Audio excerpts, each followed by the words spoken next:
Hey y'all, it's Cam again. So this will be the fifth video for this Steele dossier. I don't know if y'all have seen Trump's recent Truth or whatever it's called, Truth Social, but basically he's saying that any reports written by like the Obama administration and all that was fake news. So like comparing the Steele dossier, the Mueller report, there was another one. I can't think of the guy's name now. I've got it probably somewhere in here. But any of those reports would have been fake news, basically. So the Epstein report, any of that information will basically be faked. So it is what it is. I mean, I was already kind of looking at the Steele dossier before he mentioned it, but I'm trying to finish this up today, then that way I can get this out of the way. But anyway, let's get started.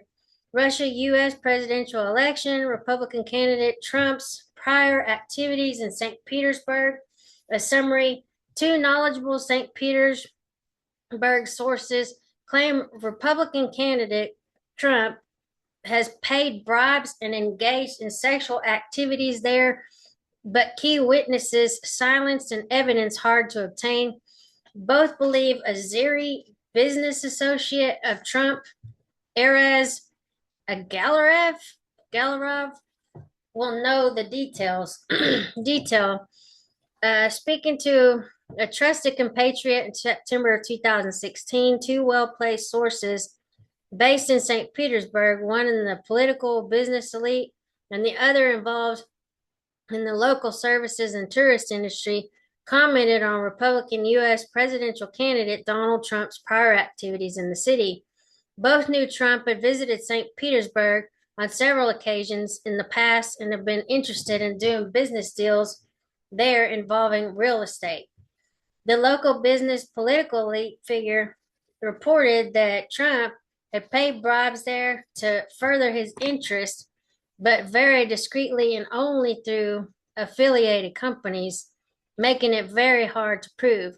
The local services industry report that Trump had participated in sex parties in the city too, but that all direct witnesses to this recently had been silenced, i.e., bribed or coerced to disappear.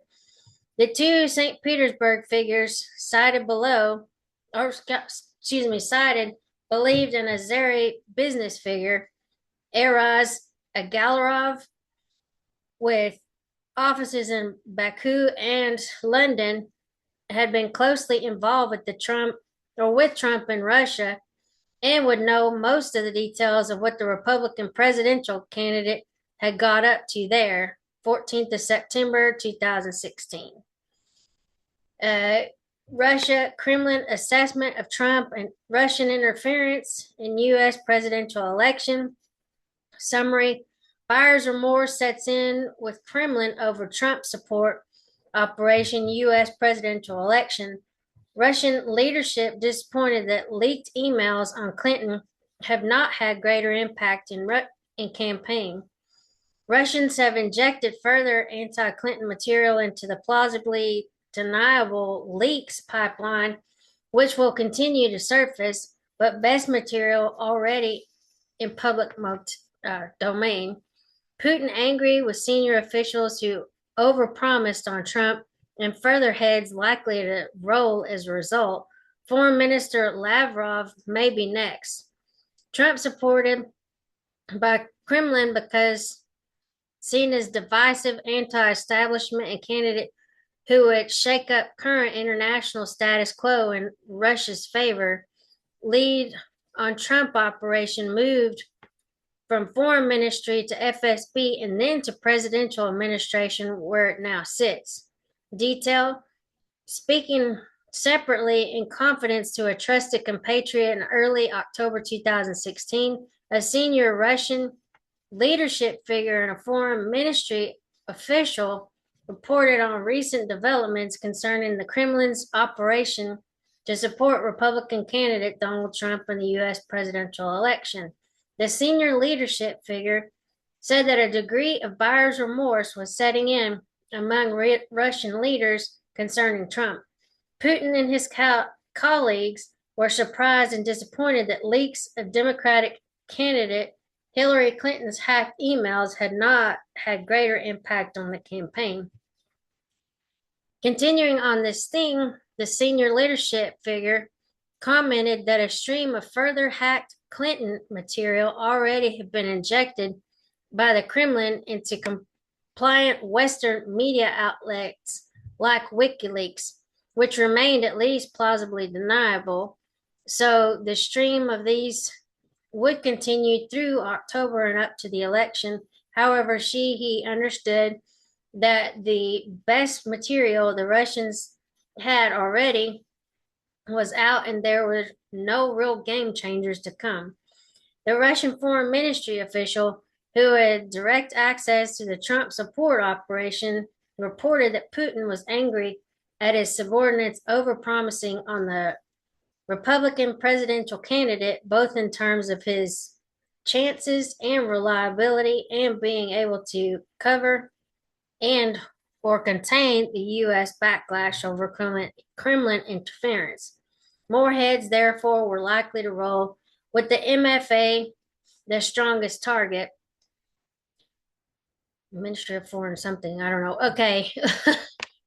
Ironically, despite the consistent urging of caution on the issue, Foreign Minister Lavrov could be the next one to go.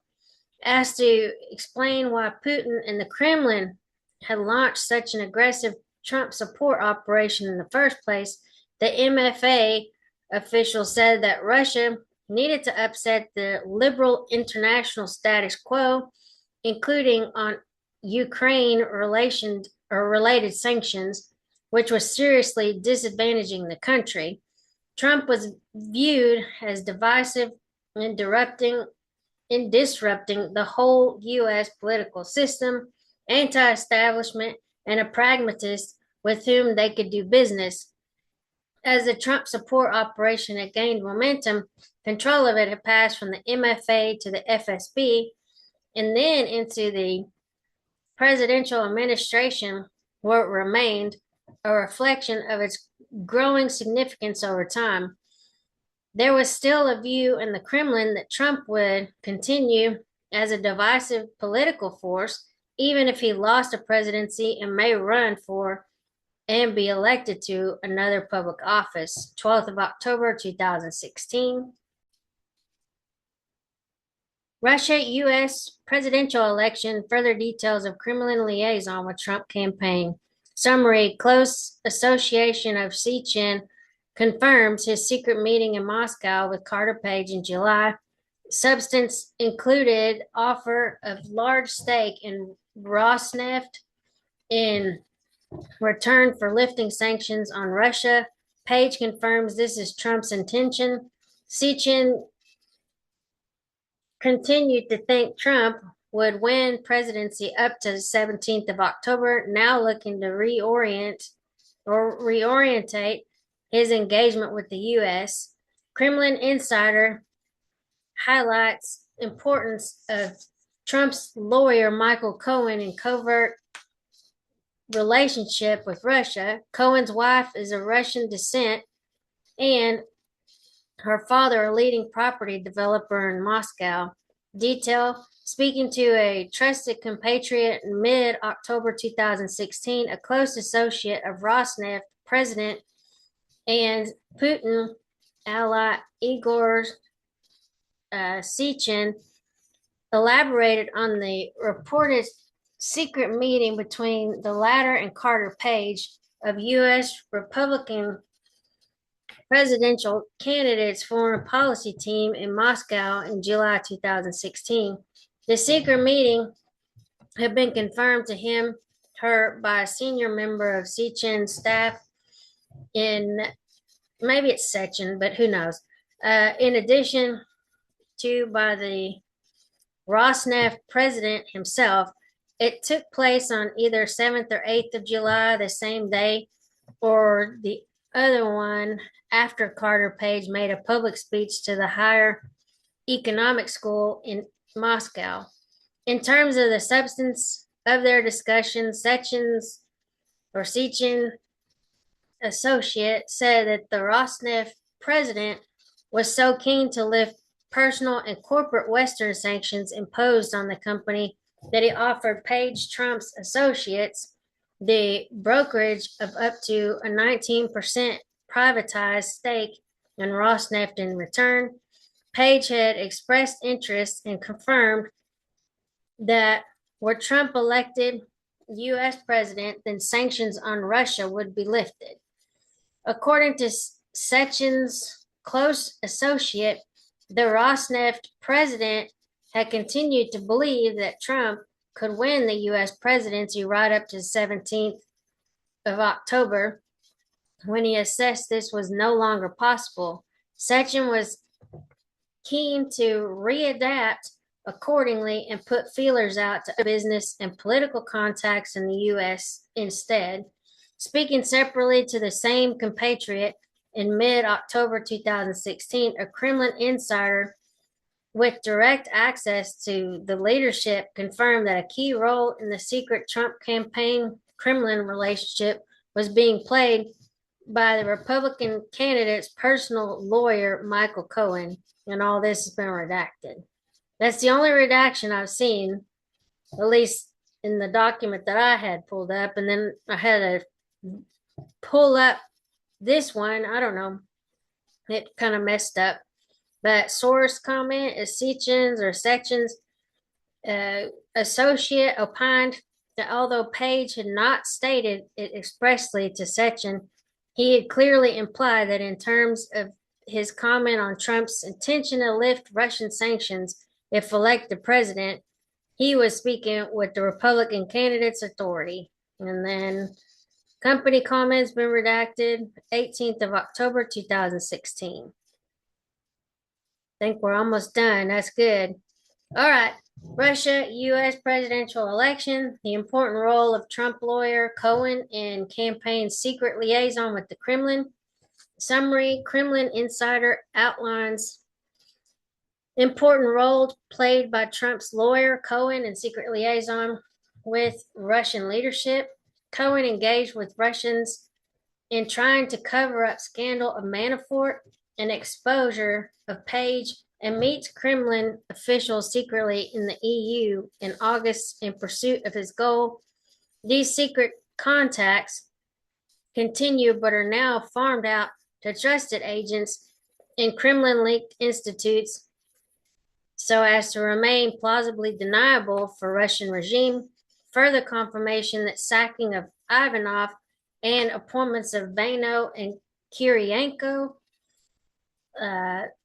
Kirienko, linked to need to cover up Kremlin's Trump support operation.